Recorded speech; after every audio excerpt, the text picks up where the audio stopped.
আল্লাহর ওলি সুফি মুফতি আজম গাছি রহমাতুল্লাহ আলাইহি বসে রয়েছেন, আর ওই ট্রেন থেকে লোকগুলো নেমে ওই কাজে যাইতেছেন, সবার দিকে চক্ষুটা এইরকম করে ওই সার্চলাইটের মতো এরকম করে আলো বিচরণ করে দাঁড়ায় রয়েছেন কে? আল্লাহর ওলি খোঁজ করার জন্য। সুবহানাল্লাহ।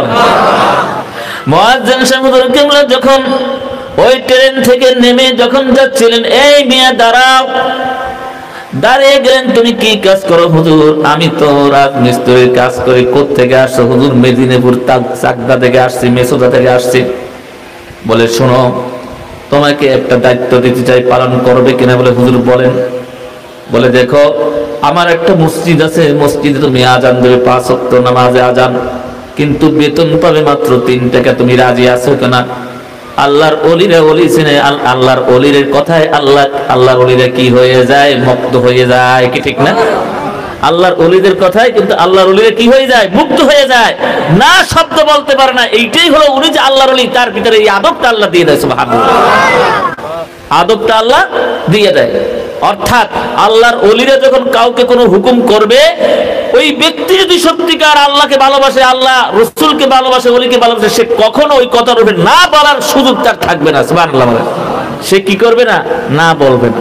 হ্যাঁ, রাজমিস্ত্রির কাজ করলে বেতন একটু বেশি পাওয়া যায় না? মুয়াজ্জিনি করলে তো বেতন কম, কি ঠিক না? মুয়াজ্জিন সাহেব হুজুর কিবলা বললেন, হুজুর ঠিক আছে, আমি আজকে থেকে এই কাজ শুরু করব। যাও, তোমাকে দায়িত্ব দেওয়া হলো। কাজ শুরু করলো, নিখুঁত ভাবে কাজ শুরু করলো, আর আল্লাহর প্রতি ভালোবাসা স্থাপন করলো। দুনিয়ার আমাদের মতো কোন আলেমের মতো দাঁড়াইয়া কোনো বয়ান করে নাই, দুনিয়ার কোন আলেমের মতো সে কারোর সাথে কোনো আলোচনা করে নাই, কিচ্ছু করে নাই, কারোর সাথে সাক্ষাৎ করে নাই, কারোর সাথে বসেও থাকে নাই, গান গল্প করে নাই। তার কাজটা নিজে সুন্দরভাবে করছে। আর আল্লাহর ঘর যেই জায়গাটায় সিজদা দেয় মানুষ, সেই জায়গাটা সুন্দরভাবে পরিষ্কার করছে। সুবহানাল্লাহ। আল্লাহর ঘরকে সিজদা দেয়, সেই জায়গাটা পরিষ্কার পরিচ্ছন্ন করছে, আর আল্লাহ তার অন্তরটাকে পরিষ্কার পরিচ্ছন্ন করেছে। সুবহানাল্লাহ। যখন সুফি মুফতি আজম গাছি রহমাতুল্লাহি আলাইহি দুনিয়া থেকে চলে গেলেন, হুজুর আপনি যাওয়ার পরে এই স্টেটকে রক্ষা করবে কে? গদ্দিনিশিন হবে? বলে আমি বলে যেতে চাই না, কারণ বলে গেলে এটা একটা ঝামেলায় পড়বি তোরাই বুঝতে পারবি আল্লাহর পক্ষ থেকে তোদের জন্য গদ্দিনিশিন নিযুক্ত হয়ে গেছে। সুবহানাল্লাহ। হ্যাঁ, হুজুর কিবলা গদ্দিনিশিন নিযুক্ত তো করে গেছেন, আর ভাগ্য কেমন দেখেন।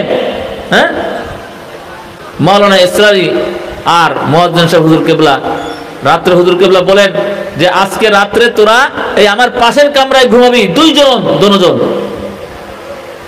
রাত্র যখন গভীর হইল, হুজুর কিবলা মুয়াজ্জিন সাহেব রাহমাতুল্লাহ আলাইহি আর ইসরারি রাহমাতুল্লাহ আলাইহি এই দুইজনে ঘুমাই আছে। হুজুর কিবলা ডাকলেন মাওলানা ইসরারি 3 বার ডাকলেন। মুয়াজ্জিন সাহেব হুজুর কিবলা বললেন, হুজুর মাওলানা ইসরারি কেন? তার ভিতরে তো ফকর আছে, গৌরব আছে, কি ঠিক না? এই নিয়ামতের হকদার সে হইতে পারবে না, তার কপাল পোড়া, কপাল নাই, এই জন্য সে নিচে চলে গেছে, মশারিটা নাইয়া ওই মশার কামড় থেকে বাঁচার জন্য ঘুমাইয়া রয়েছে। হ্যাঁ, একটু অবহেলা করছে, একটু দুনিয়াদারি চাইছে।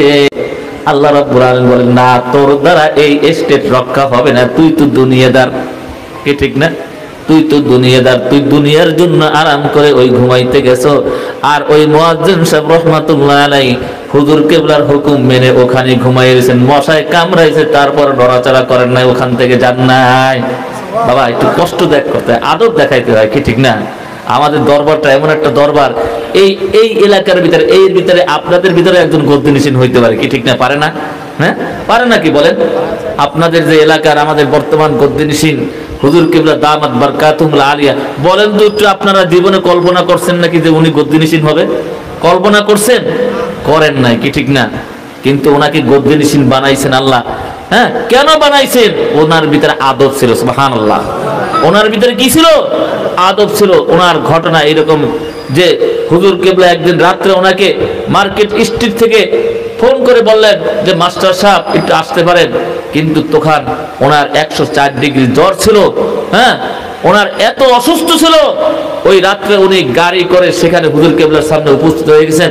হুজুর কিবলা দেখে আশ্চর্য যে হায় হায়, আপনি এই অসুখ নিয়ে আসছেন? হুজুর কিবলা আপনি আমাকে ফোন করেছেন, আমার তো আসতেই হবে হুজুর কিবলা। হ্যাঁ, হুজুর কিবলা বেকুব, হুজুর কিবলা কি হয়ে গেছেন? আশ্চর্যান্বিত হয়ে গেছেন, হায় হায় এই লোকটা কেমন লোক, আমাকে তো বলতেও তো পারতে হুজুর কেবলা আমি অসুস্থ মানুষ, আমি অসুস্থ মানুষ, বলে নাই, আসলো কিভাবে? দোয়া আসে না অন্তর থেকে, ভালোবাসা আসে না, আদব দেখাইলে আসে না? আল্লাহর ওলিরা তো এইরকমই হয়, কি ঠিক না? হঠাৎ করে একটা দোয়া, হ্যাঁ একটা দোয়া তাদের লেগে যায় আর সাথে সাথে আল্লাহ কবুল করে, ওইটাই সিলমোহর মারে, ওইটাকে আল্লাহ কি গদ্দিনী সিল বানাইতেছে।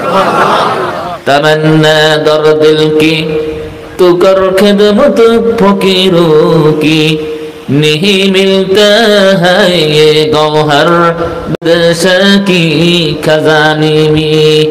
কবি বলতেছেন তোমার অন্তরের ভিতরে যে ওলি আল্লাহর মহব্বত থাকে, ওলি আল্লাহ এবং ফকিরদেরকে তুমি আদর আপ্যায়ন করবা, তার খেদমত করবা, এইরকম একটা তামান্না যদি তোমার অন্তরের ভিতরে থাকে, তাহলে তুমি জেনে রেখো তুমি এমন একটা ওই ফকিরের দরবার থেকে একটা নিয়ামত, একটা মণিমুক্তা নিয়ে নিলে সারা পৃথিবীর কোন বাদশার দরবারে ওইটা তুমি খুঁজে পাবে না। সুবহানাল্লাহ। সেটা হলো কি? ওলি আল্লাহদের নেক নজর এবং ওলি আল্লাহদের দোয়া, কি ঠিক না? হ্যাঁ, কাম তো ওইখানেই বানাই ফেলাইছে হুজুর কেবলা, কি ঠিক না? এরপরে আরেকটা ঘটনা, হুজুর কেবলা হুজরা মোবারকে একদিন ওনাকে ডাকলেন, বললেন মাস্টার সাহেব একটু ওই কলমটার খাতা নিয়ে আসেন।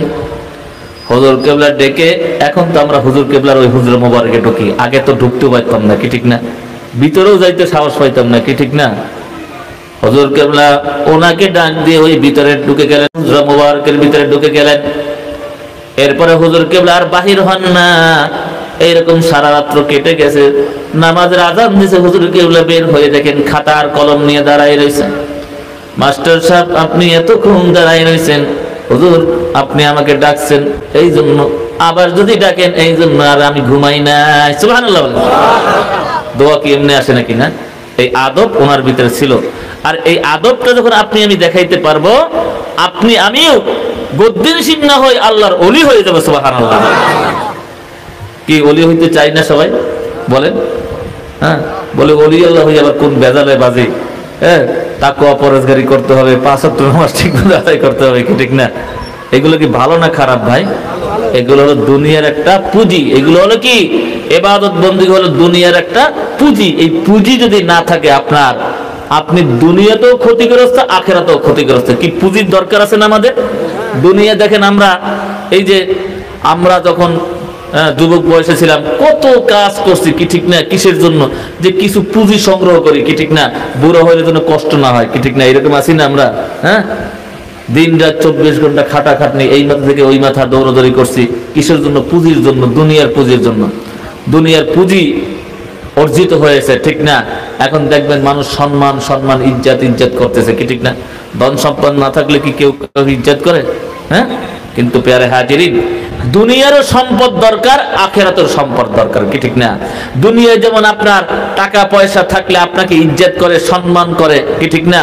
হ্যাঁ, আপনি অশিক্ষিত মানুষ, তারপরও আপনার সম্পদের কারণে আপনাকে মানুষ ইজ্জত করে, কি ঠিক না? সালাম দেয়। ঠিক তদ্রুপ আখিরাতেও আপনার সম্পদের প্রয়োজন আছে। সেই সম্পদ হলো কি? নেকি, যেটা ইবাদত বন্দেগীর মাধ্যমে আসবে, ওইটা আল্লাহ রাব্বুল আলামিনের ব্যাংকে জমা থাকবে।